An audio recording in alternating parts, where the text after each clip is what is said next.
In the name of God, our Creator, Redeemer, and Sustainer. Amen. Please be seated.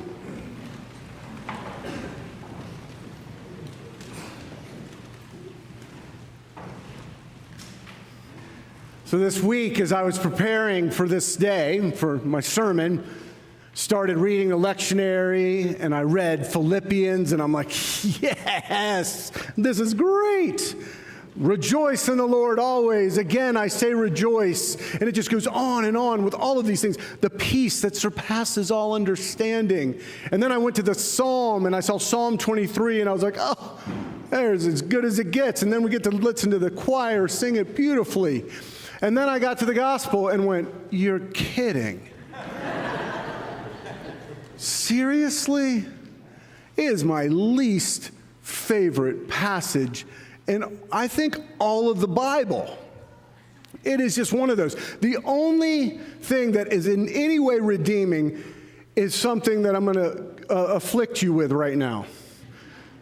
I cannot come to the banquet, don't trouble me now. I have married a wife, I have bought me a cow. I have fields and commitments that cost a pretty sum. Pray hold me excuse, I cannot come. Yeehaw! Who has ever heard that before? One, we are in New England, people. Because if you don't know that, you've lived here a long time. I think that might be from down that way in the South. But I am serious. I got to this reading and went, ugh. I'm thinking to myself, I was like, oh, choir school Sunday, the kids are coming, their parents, there's going to be all these visitors, and this is the gospel, and it's when we start our fall begathon. It's our annual appeal today. So here we've got these new people coming, and I'm like, oh, great. So we are going to have an ask in a little bit, and if you are new or visiting today, you can listen and smile, because what I like to say, the church always asks for money, but we never charge. All right? But what do we do with this? What do we do with this? Like, I am very good at kind of going, I'm just not going to talk about that one. But I think we need to talk about it a little bit because it is really unsettling. And I want to say here, this goes on the internet and everything, but I think sometimes the gospelers don't get it right. Sometimes they have bad days. I really think this is really hard for us to put in any context of a loving God. You know, we hear in Philippians and in Psalm 23 this wonderful kind of understanding. And there's just so much incredible violence in Matthew's gospel today. What do we do with it? Well, when I get in those situations, I realize that I've never had a good idea that was original. Somebody thought it first, you know? And so I went and I started reading and I started looking. And there is a great modern theologian, and her name's Diana Butler Bass. And she had this, in past, I've read some of her stuff around this text and around these three texts. And the thing that she says that it draws the line, the theme is enemies. And now you're saying, great, Rob. That's what we're going to talk about? That's the good news? But no, it's not the good news. But there's darkness. We deny that to our peril. And there's light. And we see a lot of darkness in this Matthew text. But we might look at Philippians at first and go, no, it's all great. And we might look at Psalm 23 and go, no, it's all great. But Paul, who wrote the letter to the Philippians, is writing about a conflict that's happening in the community between these two women. And he's writing from where? Oh yeah, jail. Conflict, enemies. And he's saying, do not let the petty arguments get in the way of tending the light, of sharing the light. That was kind of his rejoice in the Lord, rejoice always. Whatever is honorable, pure, good, think on those things. Be about tending the light. He's basically saying to a church, don't argue over where the candles go. Be about something more important, about tending the light. And then Psalm 23. I mean, we all know this one. If we've gone to church, if that's kind of, Psalm 23 is kind of part of our, it's part of our culture. The shepherd, oh, it's great, it's lovely. If you read carefully, though, the author of this is running, is on the run. Though I walk through the valley of the shadow of death, I shall fear no evil. You spread a table before me in the presence of who trouble me, in the old language, in the presence of my enemies. And so it's this understanding that, yes, it's always around us. Darkness. What do we do with it? How do we deal with it? How do we process that? And enemies, let's look at that word for a minute. We tend to think of people, right? At least I do. You know, look at the wars. That's where we start. And I mean, we are a world at war. We just are. And we tend to kind of go, these people and those people. And last week I talked about one of the most anti-gospel phrases in my understanding is our kind of people. When we say that or think it, Jesus is nowhere to be found. That's why this gospel is so hard for me because, you know, the guys at the wedding banquet got thrown out for not having the right clothes. It's hard. But enemies aren't just people. They're enemies that we deal with on a regular basis, like disease. I hate cancer. I hate it. And I don't hate much. And I hate cancer. I would imagine that there's not a single person in this room that hasn't been affected by that or a disease. And so, in some ways, those are our enemies. And I will say that it's a long leap, and I'm going to get there, but like loving our enemies, I'm not saying that we love cancer. But I am saying that what do we do with that? Last night, our house was the scene of a thing. It was called Family Night, St. John style.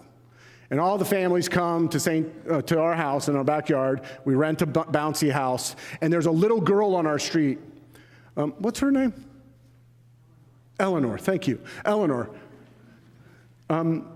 She's about this tall, and she told her mom, she doesn't go to St. John's because Jennifer invites all the families on the street too, the evangelist that she is, way to go. And we all come, and Eleanor goes, "When's the chaos party?"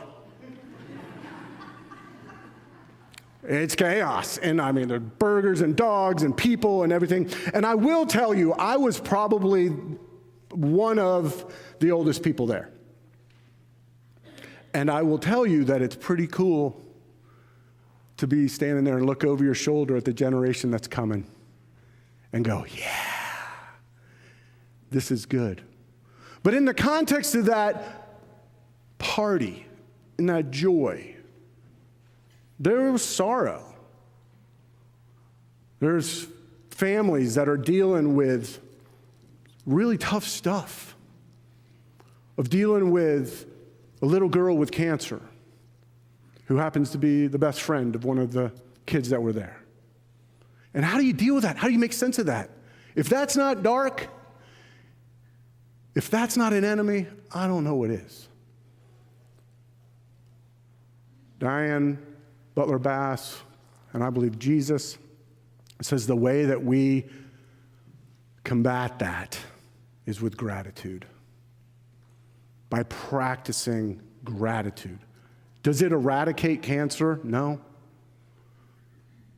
But it allows us to be present. Because one of the things that I have realized is that I always joke, people are like, "What do you do, Rob?" You know, especially people that don't go to church on Sunday. I'm like, "Oh, nothing. I just, half day a week. It's a pretty good gig."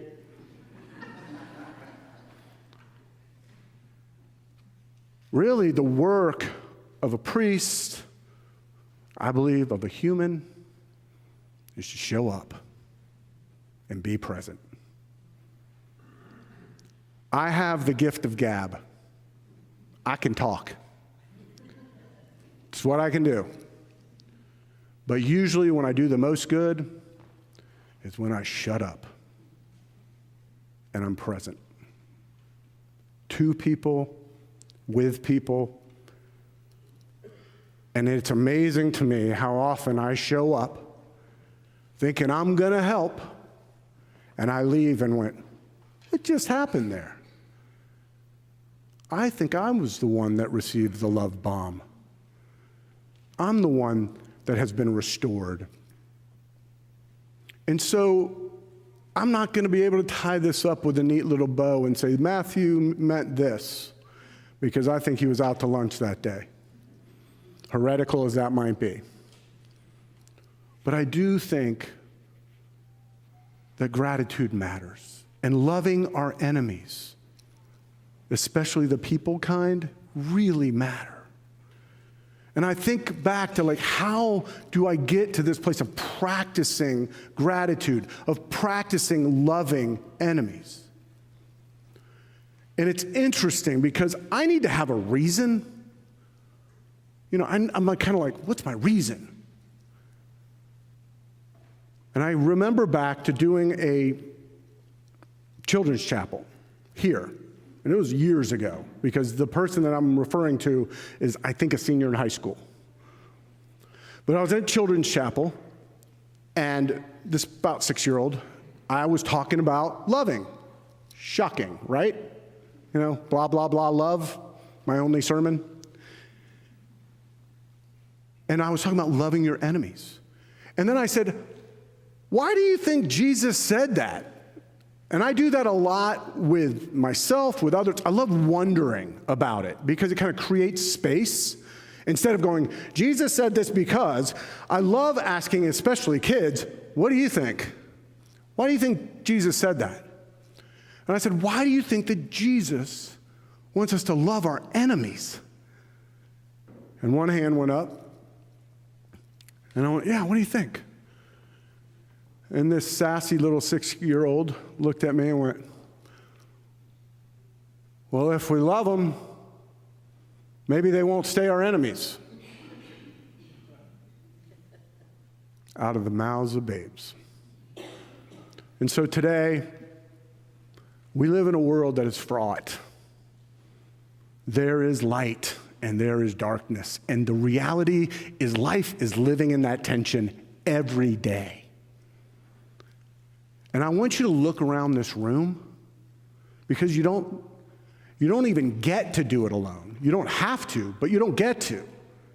You have friends for the journey that will celebrate the joy and will also be there to hold you when it hurts. I've said it a million times, I'll say it again. There's all sorts of theological reasons to go to church, but a very practical one is if you go to this church on a regular basis, you are going to have friends in every decade of life. Think about that. I have a 4-year-old friend, and I have a 94-year-old friend, and I have friends in every decade in between. So we're in this together.